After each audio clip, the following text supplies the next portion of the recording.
So students, we are continuously studying the chapter gravitation, and today we are going to study the topic that is known as orbital velocity. Okay, orbital velocity of satellite, you can say, or orbital velocity of any object revolving around the earth. So let us find out the value of orbital velocity. So for this purpose, let's see, suppose this one is earth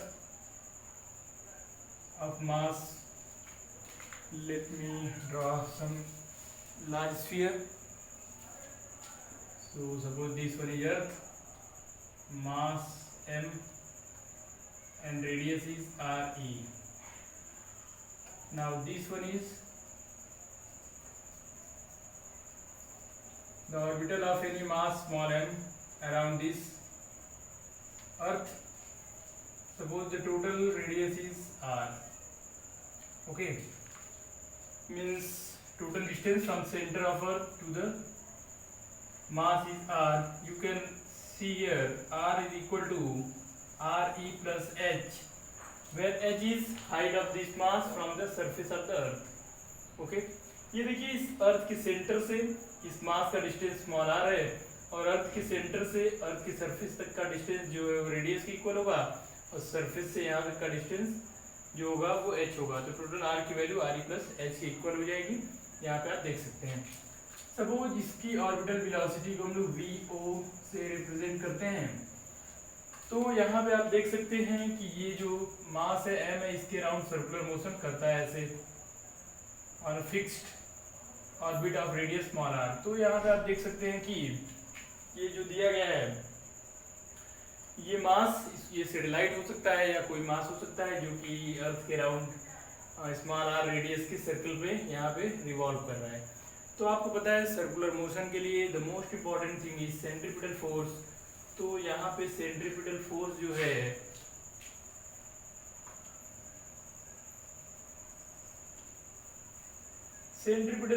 है वो कितना होता है हम सभी को पता है. तो आपको पता है कि यहाँ पे इन दोनों मास के बीच न्यूटन्स लॉ ऑफ ग्रेविटेशन के अकॉर्डिंग अट्रैक्टिव फोर्स लगेगा, और दूसरा यहाँ पे सेंट्रीपिटल फोर्स लगेगा.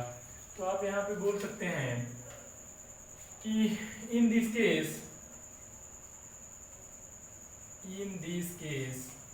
the required centripetal force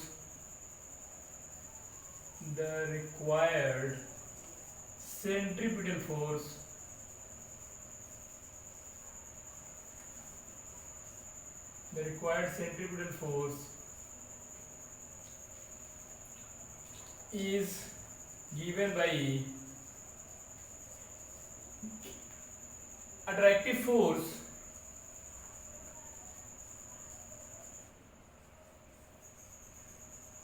between me and m. तो इन दोनों के बीच जो अट्रैक्टिव फोर्स है उससे ही यहाँ पे इसको मिलता है क्या, इसको सेंट्रीपिटल फोर्स मिलता है. तो आप यहाँ पे लिख सकते हैं, so in this case so we can write f of g is equal to f of centripetal. Okay, so f of g कितना होता है, since we know that since f of g is equal to g into me into m by r square होगा. according to Newton's law of gravitation इन दोनों mass के बीच जो force लगेगा वो होगा g into me into m by r square.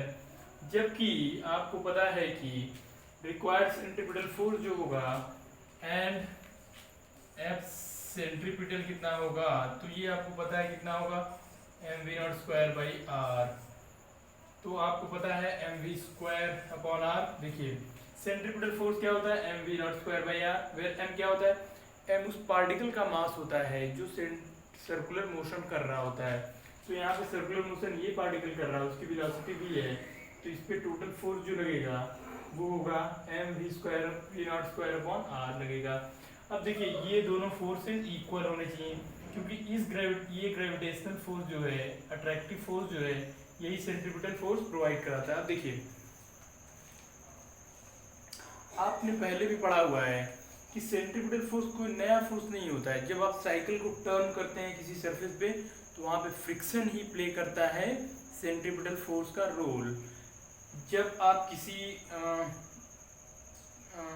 Bank road की बात करते हैं तो वहाँ पे आप देखते हैं कि कंपोनेंट जो होता है और फ्रिक्शन का कम्बिनेशन जो होता है वो सेंट्रीपिटल फोर्स का रोल प्ले करता है। अगर आप किसी एटम में इलेक्ट्रॉन की रिवॉल्यूशन की बात करेंगे तो आप देखेंगे कि वहाँ पे electrostatic force of attraction between nucleus and electron जो होता है वही सेंट्रीपिटल फोर्स का रोल प्ले करता है। तो वैसे ही एग्जैक्टली यहाँ पे सेंट्रीपिटल फोर्स जो प्रोवाइड करता है वो क्या है, attractive force between M and M, that is gravitational attractive force, जिसको आप ग्रेविटेशनल फोर्स भी बोल सकते हैं। तो यहाँ पे ग्रेविटेशनल फोर्स जो है इन दोनों मासेस के बीच वो है Fg इक्वल टू G_m_m/r², और सेंट्रीपिटल फोर्स जो है वो होता है mv02/r। ये हम सभी को पता है ये। तो इस कंडीशन में जब यही फोर्स, ये अट्रैक्टिव फोर्स ये फोर्स प्रोवाइड करा रहा है, इट मीन ये दोनों इक्वल होने चाहिए। तो अब इन दोनों इक्वेशंस को हम इक्वेट करेंगे और हम क्या करेंगे, ऑर्बिटल वेलोसिटी v0 की value in terms of r find out कर लेंगे। ठीक है, तो अभी आपको करना ये है कि आपको वीडियो पॉज करना है और यहाँ पे सारी चीज़ों को नोट कर लेना है, और उसके बाद हम लोग इक्वेशन नंबर 1 और 2 को इक्वेट करने वाले हैं और v0 की वैल्यू फाइंड आउट करने वाले हैं। तो अब आप करिए, इसको नोट कर लीजिए। ठीक है, अभी हम इसको इरेज कर रहे हैं और चलते हैं आगे, देखते हैं कि और क्या फॉर्मूला क्या आएगा। तो इसको इरेज कर दे रहे हैं।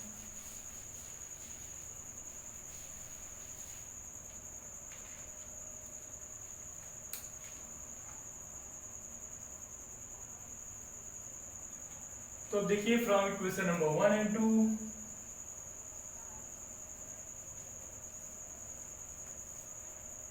यहाँ पे आप देख सकते हैं कि यहाँ पे आएगा Fg must be equal to होगा F सेंट्रीपिटल, तो यहाँ पे होगा mv02/r is equal to, sorry ये यहाँ पे हमें ग्रेविटेशनल फोर्स की वैल्यू लिखनी चाहिए थी। इस वाले इक्वेशन को थोड़ा सा मैनेज कर देते हैं। यहाँ पे हम लिख सकते हैं F centripetal is equal to Fg, तो यहाँ पे हम लोग लिख सकते हैं mv02/r is equal to G_m/r²।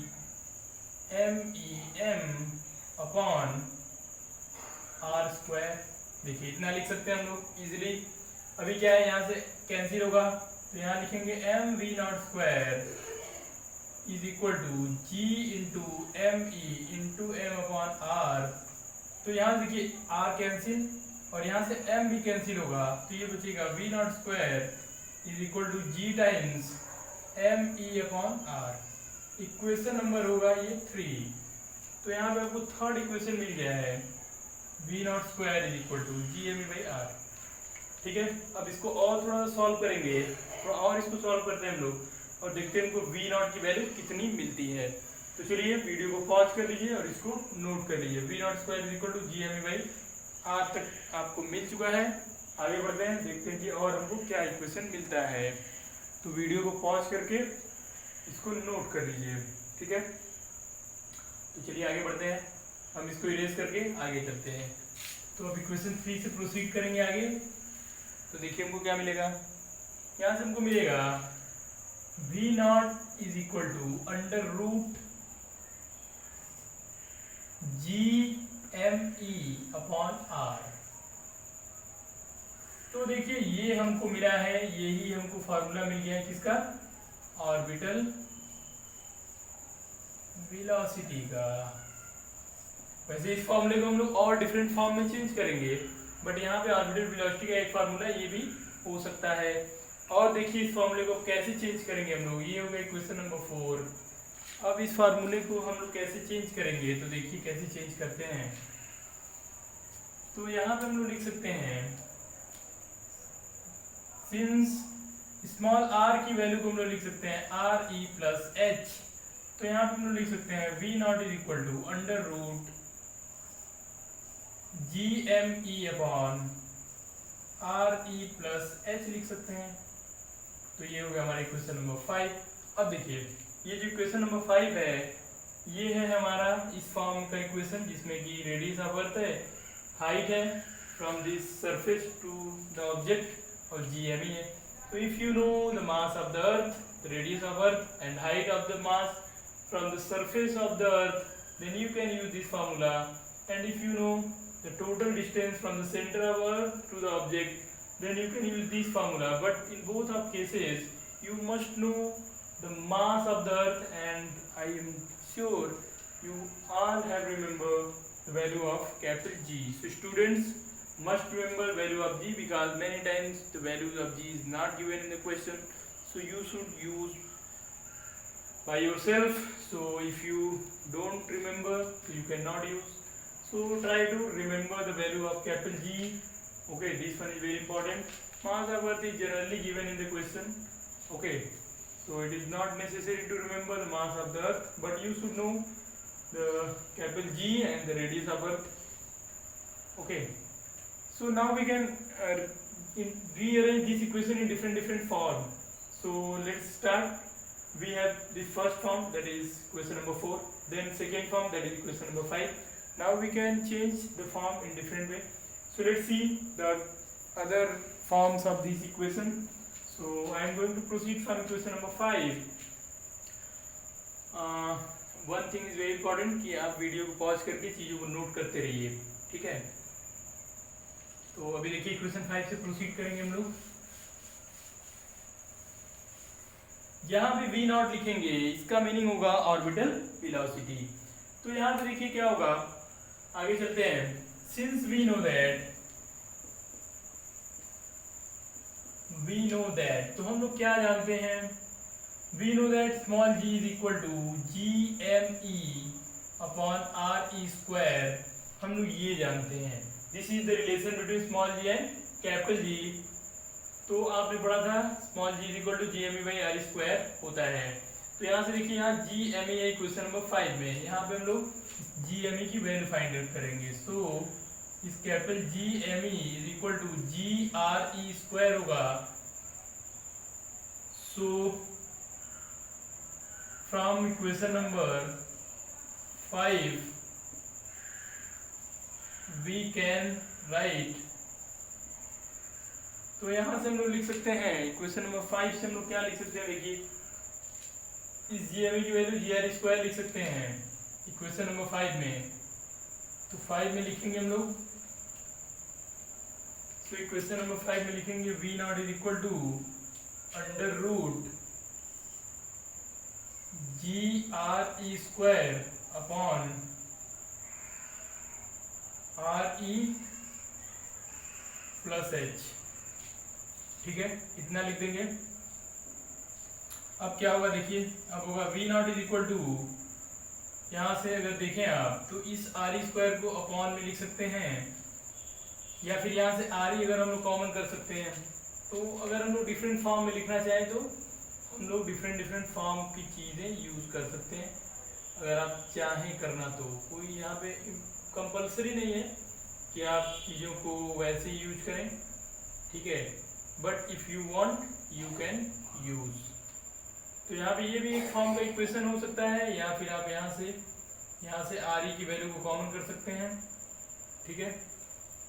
और आप यहाँ पे इसी फॉर्म का लिख सकते हैं. So now it depends on your choice if you want to write in this form or different forms are there, ठीक है.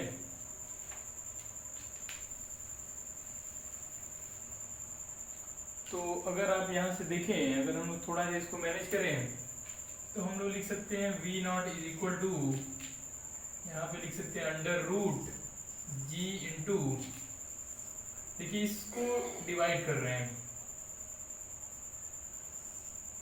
इसको डिवाइड कर रहे हैं RE plus H upon RE square में. तो इसको हम लिख सकते हैं, यहाँ देखिए 1 अपॉन RE आएगा, यहाँ पे H बाई RE स्क्वायर आएगा. तो आप चाहे तो इस फॉर्म का लिख सकते हैं. ये चीज़ें आपकी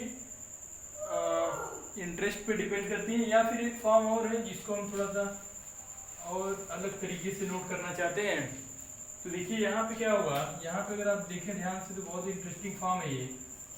यहाँ से आप आर ई कॉमन कर सकते हैं तो ये होगा G into R E square upon, यहाँ से आर ई कॉमन किया तो ये क्या बचा 1 प्लस एच बाई आर ई। देखिए इतना लिख सकते हैं आप। इस वाले जो डिनोमिनेटर है यहाँ से आर ई कॉमन कर दिया गया है तो यहाँ से कैंसिल होगा, ये देखिए तो ये बचेगा इक्वल टू अंडर रूट में ये बचेगा कितना, देखिए ये बचेगा G are E upon 1 plus H by R E. ठीक है ये बचा। अब देखिए ये जो इक्वेशन नंबर है इसको हम इक्वेशन नंबर 6 कर दे रहे हैं। तो इक्वेशन नंबर 6 का बहुत इंपॉर्टेंट रोल है, ये इक्वेशन बहुत इंपॉर्टेंट है। देखते हैं कि क्या है इसमें इतना इंटरेस्टिंग क्या है इस वाले इक्वेशन नंबर 6 में। तो इस बात को जानने के लिए आपको क्या करना होगा, आपको ये सारी चीज़ें नोट कर लेनी होगी ताकि हम इसको इरेज करें और प्रोसीड करके आपको बताएं कि इस इक्वेशन नंबर 6 में इंटरेस्टिंग फैक्टर क्या है। तो चलिए इसको हम अभी इरेज कर रहे हैं और आगे बढ़ते हैं। आप वीडियो को पॉज करके भी चीज़ों को नोट कर सकते हैं, तो please pause your video and note down the things. Okay, so I am going to erase this part. Clear? Okay, तो इस पार्ट को हमने इरेज कर दिया है।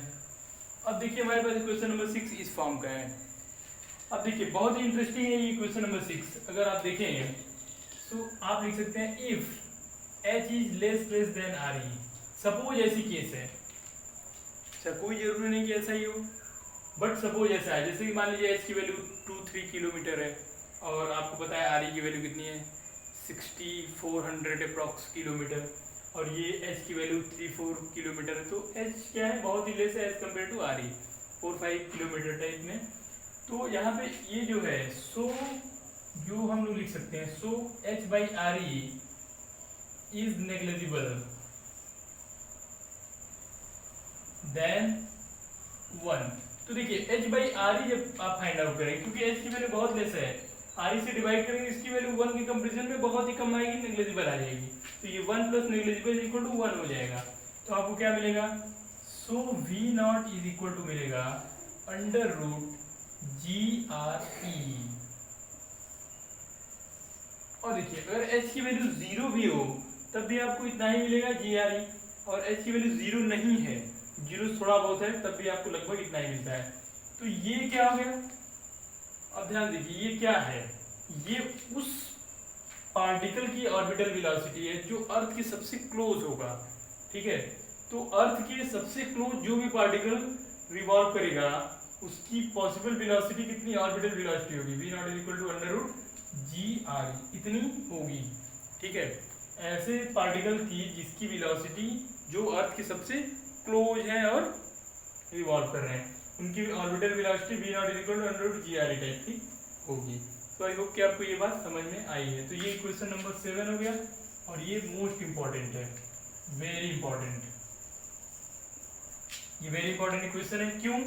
क्योंकि अब यहाँ पे आप g और r की वैल्यू फाइंड आउट करके इसको सॉल्व करके बताएंगे कि ये कितना आता है, क्योंकि आपको g की वैल्यू पता है, g की वैल्यू होती है 9.8 मीटर पर सेकंड स्क्वायर और r की वैल्यू आपको पता है, अगर आप एग्जैक्ट लिखना चाहते हैं 6370 किलोमीटर या फिर आप 6400 किलोमीटर भी यूज करके यहाँ पे चेक कर लीजिए कितना आता है। ठीक है, जितना भी आता है उसको सॉल्व कर लीजिए। ठीक है, सॉल्व करने के बाद आप बताएंगे कि वैल्यू कितनी आती है। ठीक है, सिंपली कर सकते हैं अप्रॉक्सीमेट में, अगर आप अप्रॉक्सीमेट करना चाहते हैं तो अप्रॉक्सीमेशन में हम कर दे रहे हैं, बाकी आप थोड़ा सा उसको और सॉल्व करेंगे। तो अगर आप देखें इस कैलकुलेशन को तो यहाँ पे आप कर सकते हैं if g is equal to 10 metre पर second square and r is equal to 6400 kilometre, तो यहाँ पे 6400 into 10 to the power 3 metre होगा। क्योंकि यहाँ पे g की वैल्यू एमकेएस सिस्टम में है तो r की वैल्यू भी एमकेएस सिस्टम में होनी चाहिए। इन दोनों को वैल्यू को यूज करते हैं, यहाँ पे देखते हैं v equal to under root g की वैल्यू 10 इंटू r की value 64 into 6400 into 10 to the power 3 यहाँ पे मिल रहा है आपको। देखिए अभी आप एग्जैक्ट रखते तो यहाँ पे 9.8 रखते और यहाँ पे 6370 इंटू 10 पावर 3 करते। ठीक है, हम ये मान रहे हैं कि आपको ये अंडर रूट आप सभी को सॉल्व करना आता है। तो यहाँ देखिए ये 10⁴ होगा और ये 6400 होगा। तो यहाँ पे कितना आएगा देख लीजिए, यहाँ पे आपको मिलेगा 64 इंटू 10⁻, देखिए 2 0 3 और 1, तो ये टोटल हो गया 6। ठीक है, ये आपको इतना मिल रहा है। 10 यहाँ पे कितना है देख लीजिए। तो अगर आप इसको देखें तो यहाँ पे 8 आएगा, तो यहाँ पे V0 इज इक्वल टू, यहाँ पे अगर इसको देखिए 8 आएगा और यहाँ पे इसका इंटू 10⁻³ मीटर पर सेकेंड आएगा। इसको किलोमीटर में 8 किलोमीटर पर सेकेंड लिखा जा सकता है। तो आप देख सकते हैं कि जो मास अर्थ के सबसे क्लोज होगा और अर्थ का रिवॉल्व करेगा, उसकी जो वेलोसिटी है, ऑर्बिटल वेलोसिटी, वो 8 किलोमीटर पर सेकेंड होनी चाहिए। अगर इससे कम वेलोसिटी है तो फिर ये क्या होगा, ये रिवॉल्व नहीं कर पाएगा। ये क्या होगा, ये फेल डाउन हो जाएगा अर्थ पे, मतलब कि इससे कम वेलोसिटी होगी तो ये फेल डाउन होगा। लेकिन अब देखिए ये 8 किलोमीटर कब आया, जब जी की वैल्यू 10 और आर की वैल्यू हमने अप्रॉक्सीमेट लिया है, क्योंकि कैलकुलेशन इजी हो जाएगा। तो आपको इसकी एग्जैक्ट वैल्यू मिल सकती है अगर आप जी की वैल्यू 9.8 और आर की वैल्यू कितनी रखें, 6370 रखें, तो आपको जो मिलेगा वही आपका हो जाएगा आंसर। तो यहाँ पे आपको एग्जैक्ट वैल्यू 7.92 किलोमीटर पर सेकेंड मिलती है। आप चाहें तो उसको सॉल्व करके चेक कर सकते हैं, 7.92 आएगा आपका। तो अगर किसी मास की जो कि इसके अराउंड ऐसे रिवॉल्व कर रहा है, उसकी वेलोसिटी 7.92 किलोमीटर पर सेकेंड से कम है, तो ये सरफेस पे गिरेगा, नहीं तो ये क्या होगा, रिवॉल्व करता ही रहेगा। तो ये बहुत इंपॉर्टेंट रिजल्ट है, इसको आप जरूर करिएगा। जी की वैल्यू 9.8 और आर की वैल्यू 6370 किलोमीटर यूज करके भी इसको सॉल्व करिएगा और वैल्यू चेक करिएगा कितनी आती है, वही एग्जैक्ट वैल्यू होगी। ये एक अप्रॉक्सीमेटेड रिजल्ट है, आपको बताने की कोशिश किया गया कि आपको कैसे इसको सॉल्व करना है। ठीक है, सो आई होप कि आपको ऑर्बिटल वेलोसिटी समझ में आ गई है। तो आप इन चीज़ों को नोट कर लीजिए वीडियो को पॉज करके। ठीक है, फिर हम लोग आगे देखते हैं कि आगे हमारा इक्वेशन के और क्या क्या इंपॉर्टेंट यूज हो सकते हैं। Okay, so pause your video and note down.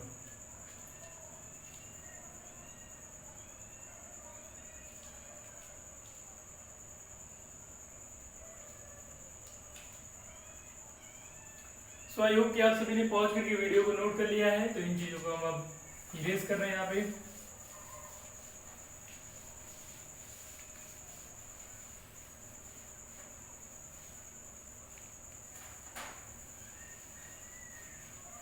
तो देखिए अब कुछ इंपॉर्टेंट बातें हैं, जैसे कि ये जो भी पार्टिकल है, अगर ये अर्थ के अराउंड रिवॉल्व कर रहा है ऐसे, इट मीन्स कि ये अर्थ की ग्रेविटेशनल फील्ड में ही है। तो अब अगर ये अर्थ की ग्रेविटेशनल फील्ड में है तो इसके पास जो एनर्जी होगी उसके बारे में बात करेंगे। तो हम लोग बात करेंगे टोटल एनर्जी ऑफ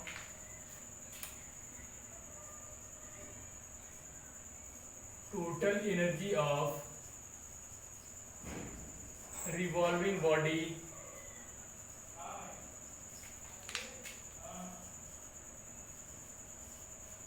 इन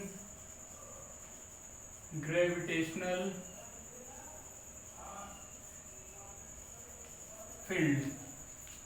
ठीक है, total energy of revolving body in gravitational field, ये हमारा हो गया टॉपिक, टोटल एनर्जी। तो देखिए अब ये जो मास है इसके पास कितनी टाइप की एनर्जी हो सकती है अगर ये अर्थ के अराउंड रिवॉल्व कर रहा है। तो यहाँ पे देखें तो इसके पास पोटेंशियल एनर्जी होगी कि नहीं होगी, इसके बारे में डिस्कस करेंगे। इसके पास काइनेटिक एनर्जी होगी कि नहीं होगी, इसके पास पोटेंशियल एनर्जी होगी या नहीं होगी, इसके पास काइनेटिक एनर्जी होगी या नहीं होगी, इसके बारे में डिस्कस करेंगे। तो क्या इसके पास पोटेंशियल एनर्जी है, क्या इसके पास काइनेटिक एनर्जी है, ये आप खुद से सोच सकते हैं। तो अगर आपको लगता है कि आपको पता है तो जरूर उसको चेक करिए, अपने आंसर को अपने माइंड में सेट करिए, अभी हम बताने वाले हैं। तो देखिए ये ऐसे रिवॉल्व कर रहा है या फिर इधर कर रहा होगा, कोई किसी भी डायरेक्शन में कर रहा होगा, हमने जनरली एक डायरेक्शन लिया हुआ है। तो इसके पास क्योंकि ऑर्बिटल वेलोसिटी है तो डेफिनेटली इसके पास इसकी काइनेटिक एनर्जी होगी। तो इसकी काइनेटिक एनर्जी कितनी होगी, काइनेटिक एनर्जी होगी क्योंकि due to its orbital motion. क्योंकि ये ऑर्बिटल मोशन में है, इसके पास इसकी काइनेटिक एनर्जी होगी। तो अगर इसके पास काइनेटिक एनर्जी है तो वो काइनेटिक एनर्जी कितनी होगी? तो काइनेटिक एनर्जी इसकी होगी 1/2 इसका मास इंटू v0 स्क्वायर। तो देखिए इसकी काइनेटिक एनर्जी है 1/2 mv0 है, ठीक है। अब इसकी पोटेंशियल एनर्जी क्या है? इसके पास पोटेंशियल एनर्जी है, अगर है तो क्यों है और कितनी है, इसके बारे में बात करेंगे। तो देखिए यहाँ पे क्योंकि ये अर्थ के ग्रेविटेशनल फील्ड के अंदर ही रिवॉल्व कर रहा है, इट मीन्स डेफिनेटली इसके पास पोटेंशियल एनर्जी है। तो पोटेंशियल एनर्जी क्यों है? क्योंकि because it is in earth gravitational field. अगर कोई भी ऑब्जेक्ट अर्थ की ग्रेविटेशनल फील्ड में है तो इस बात की गारंटी हो जाती है कि उसके पास पोटेंशियल एनर्जी है ही है। कल ही अभी इसका फॉर्मूला इसके लिए हमने डिराइव किया हुआ है। तो इसके पास पोटेंशियल एनर्जी है, इट मीन्स अब देखिए अगर कोई ऑब्जेक्ट अर्थ के अराउंड रिवॉल्व कर रहा है ऐसे ऐसे, तो इस बात की गारंटी हो जाती है कि उसके पास पोटेंशियल एनर्जी है। क्यों? कि वो अर्थ की ग्रेविटेशनल फील्ड में है। काइनेटिक एनर्जी है क्योंकि ये रिवॉल्व कर रहा है। अगर ये रिवॉल्व नहीं कर रहा होता, यही स्टेशनरी होता, इसकी काइनेटिक एनर्जी हो जाती 0 और इसकी पोटेंशियल एनर्जी होती कुछ ना कुछ। और अगर ये इन्फिनिटी पे चला जाए, मतलब इसके फील्ड के बाहर चला जाए और ये मूव कर रहा हो, तो उसकी काइनेटिक एनर्जी होगी, बस उसके पास पोटेंशियल एनर्जी नहीं होगी। और अगर ये फील्ड के बाहर चला जाए और रेस्ट में हो, तो उसके पास ना तो काइनेटिक एनर्जी होगी ना तो पोटेंशियल एनर्जी होगी। तो आई होप कि आपको बात समझ में आ गई है। तो जैसे मैं यहाँ पे देखिए हम स्टेशनरी ऐसे खड़े हुए हैं, तो अभी हमारे पास क्या है? अभी हमारे पास पोटेंशियल एनर्जी तो है, क्यों है? क्योंकि हम अर्थ की ग्रेविटेशनल फील्ड में हैं, लेकिन हमारे पास काइनेटिक एनर्जी नहीं है। लेकिन ये देखिए ये मार्कर ऐसे ऐसे मूव कर रहा है, ये मार्कर। तो इस मार्कर के अंदर दोनों टाइप की एनर्जी है, ग्रेविटेशनल पोटेंशियल एनर्जी भी है। क्यों है? क्योंकि अर्थ की ग्रेविटेशनल फील्ड में है। कैसे पता चलेगा कि ये फील्ड में? अगर हम इसको छोड़ दिए नीचे गिरेगा, इसका मतलब ये फील्ड में है। दूसरी बात, क्योंकि ये मोशन में है, इसके पास काइनेटिक एनर्जी भी है। तो कोई भी ऐसी चीज जो कि अर्थ की ग्रेविटेशनल फील्ड के अंदर होती है, उसके पास अगर वो रेस्ट में नहीं है तो उसके पास दोनों एनर्जी होगी, अगर वो रेस्ट में है तो उसके पास सिर्फ ग्रेविटेशनल पोटेंशियल एनर्जी होगी।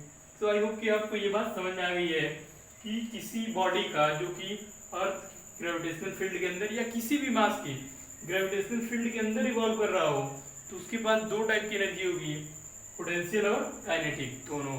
ठीक है, सो ओके।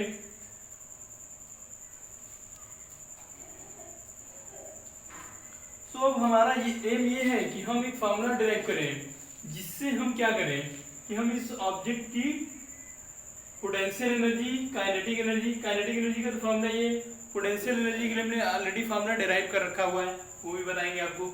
और इसकी टोटल एनर्जी का फार्मूला हम लोग डिराइव करें, मतलब कि हमको मिल जाए कितना है। तो हमारा एम यही है कि हम क्या करें, इस पार्टिकल जो कि रिवॉल्व कर रहा है इसकी टोटल एनर्जी का फार्मूला डिराइव करें। ठीक है, तो अभी आपको करना ये है कि अभी आपको यहाँ तक चीज़ों को नोट कर लेना है, सारी चीज़ें जो समझे हैं उसको अपनी कॉपी में लिख लेना है जल्दी जल्दी, बहुत इंपॉर्टेंट पार्ट है ये। और उसके बाद इस डायग्राम को भी ड्रॉ कर लेना है, क्यों इसके बाद पोटेंशियल एनर्जी है, क्यों काइनेटिक एनर्जी, ये सारी चीज़ें नोट कर लेना है। Try to write in your own word so that you will be able to understand in future. Okay, अपने वर्ड में लिखेंगे आप ज़्यादा बेहतर समझ पाएंगे और चीज़ों को और डिटेल में हम लोग जानेंगे। तो इन चीज़ों को नोट कर लीजिए और नेक्स्ट क्लास की वीडियो जरूर देखिएगा, तो वहाँ पे भी आपको मिलेगा कि आप कैसे टोटल एनर्जी फाइंड आउट करेंगे। ओके, तो वीडियो को पॉज करके चीज़ों को नोट कर लीजिए। If there is any doubt we will discuss in classes. Okay, you can, आप फ़ोन कर सकते हैं, आप व्हाट्सएप पे क्वेश्चन सेंड कर सकते हैं, जो भी आपको लगे वो कर सकते हैं आप। ठीक है, तो अब आप इन चीज़ों को देख लीजिए, कंप्लीट करिए। ओके,